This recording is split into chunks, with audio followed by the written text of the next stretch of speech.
Let learning be a joy and teaching a pleasure. Here we are with a remote teaching and learning process to bridge the gap. Happy learning, students.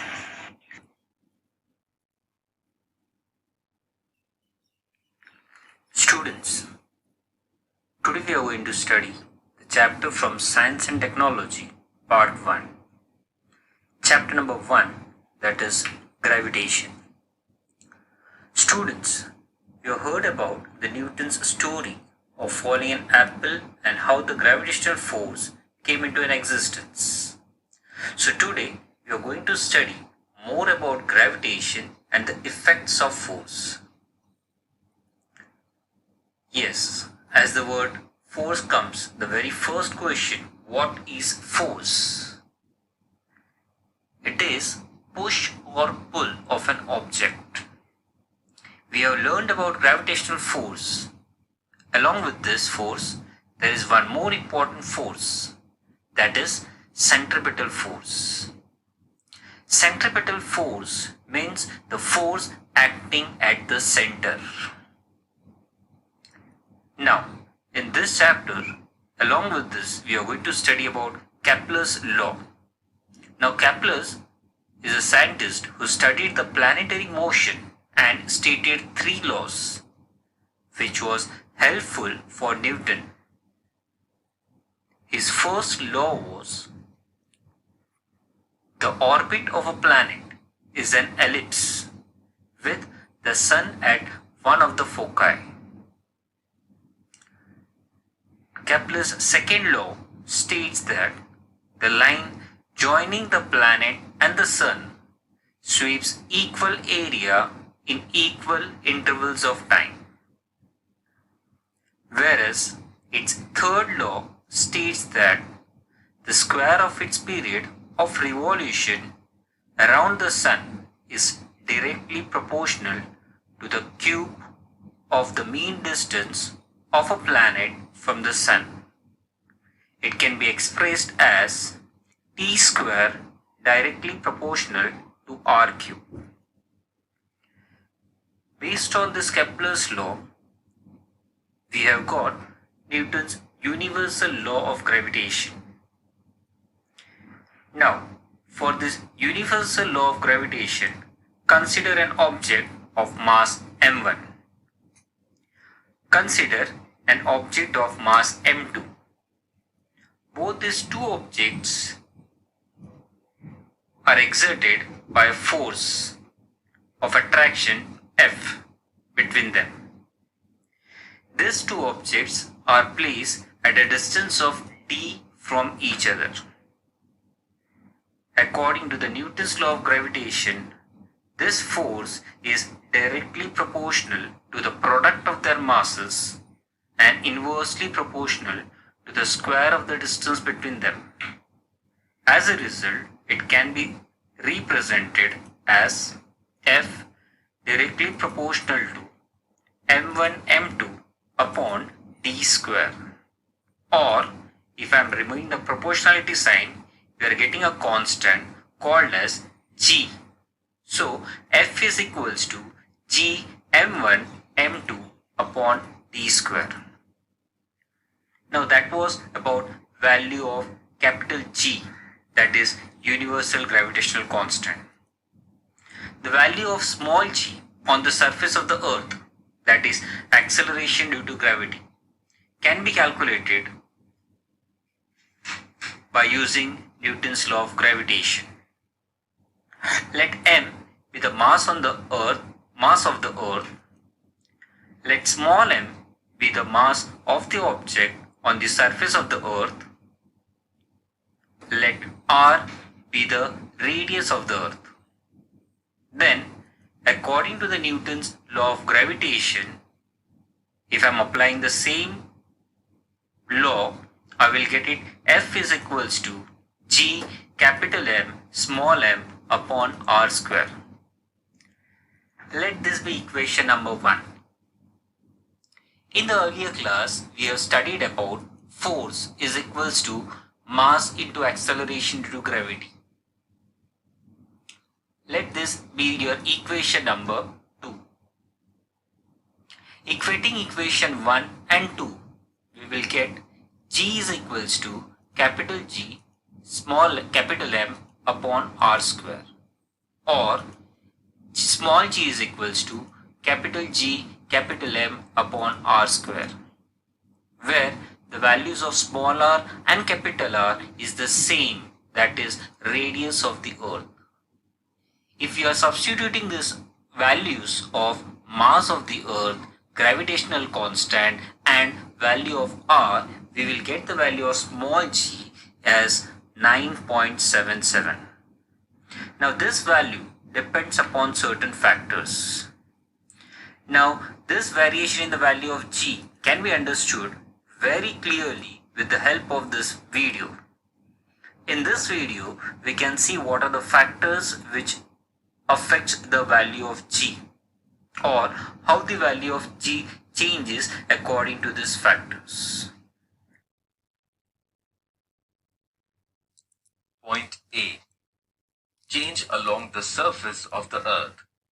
The value of g is not the same everywhere on the surface of the earth.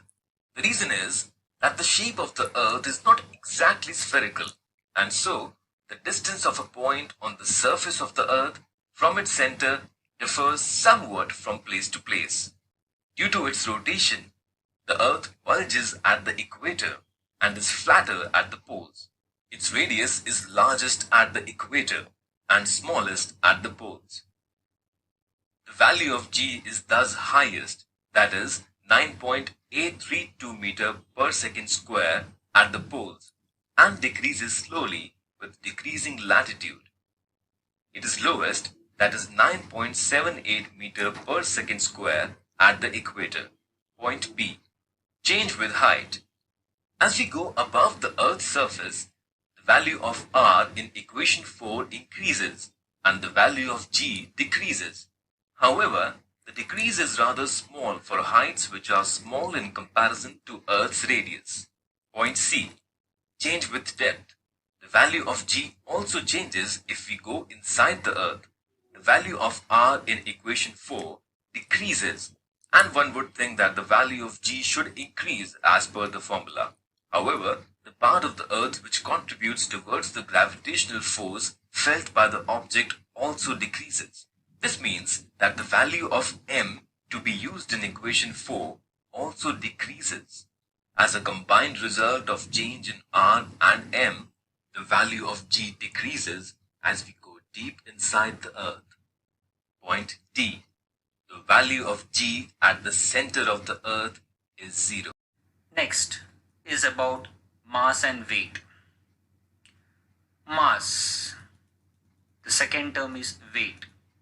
We will differentiate between mass and weight so that we can get a clear idea what is the actual difference between the mass and weight. Mass. Mass is the amount of matter present in an object, whereas weight. Weight is the mass of an object along with the gravity.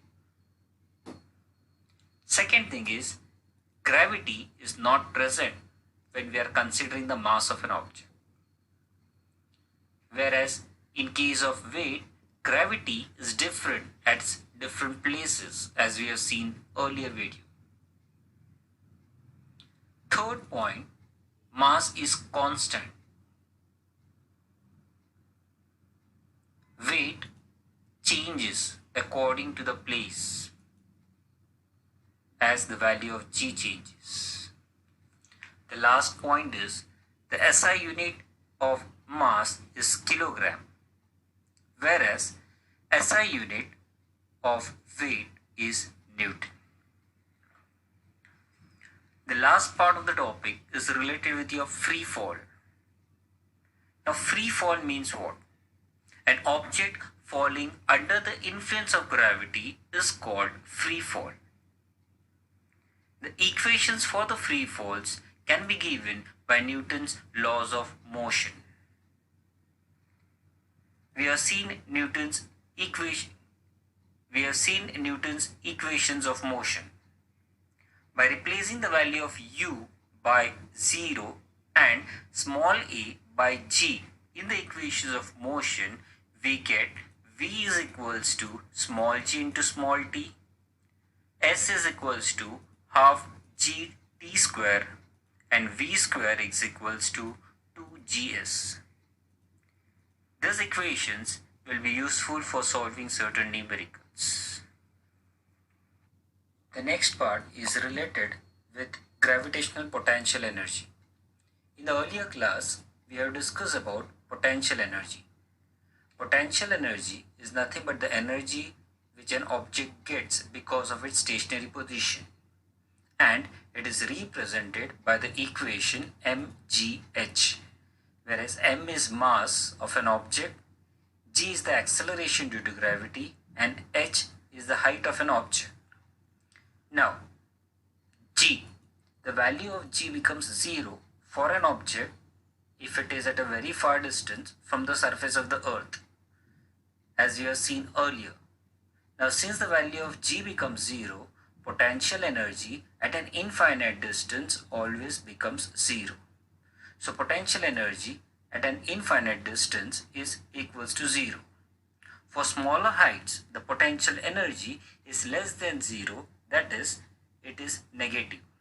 So, when an object is at a height h from the surface of the earth, its potential energy is given by potential energy is equals to minus mgh, that is, potential energy is equals to minus mg bracket r plus h, where h is the height of the object from the surface of the earth of radius r. So the value of h is replaced by r plus h. So potential energy is equals to minus m capital G capital M into r plus h upon r plus h square. Now this is actually the value of small g which we have got it in the earlier derivation, where we got small g is equals to capital G capital M upon r square. Now that r square is replaced by r plus h. So we get potential energy is equals to minus small m capital G capital M upon r plus h.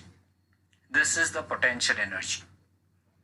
The last part of the chapter is related with escape velocity. Now, when we think about this term escape velocity, we know the term velocity. And escape means when the object is out of the range. So, the minimum velocity an object requires so that it can escape Earth's gravity is called as escape velocity.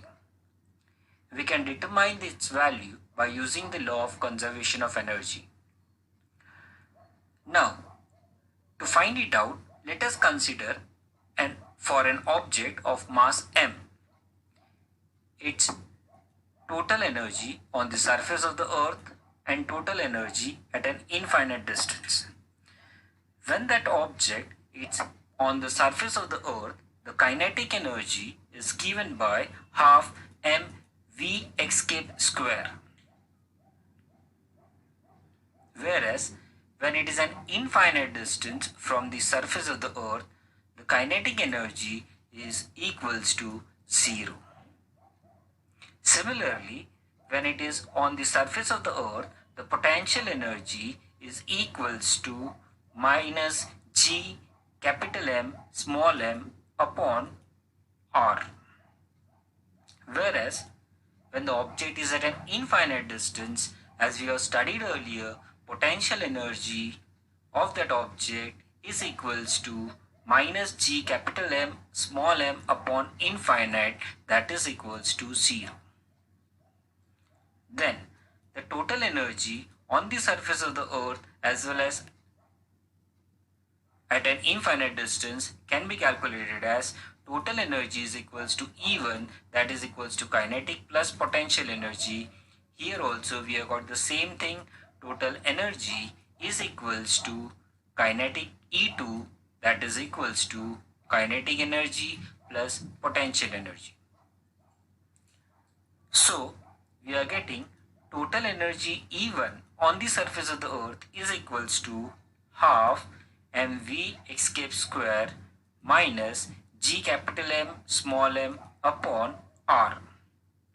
Whereas total energy at an infinite distance from the surface of the earth is given as E2, that is equals to 0. If I am from the principle of conservation of energy, we know that E1 is equals to E2. If I am equating both the two equations, I will get the value for escape velocity, that is V escape square is equals to 2G capital M upon R, or which can also be written as V escape is equals to square root of 2G small g capital R. That is the equation for escape velocity, which will be using it for solving the numericals. Thank you.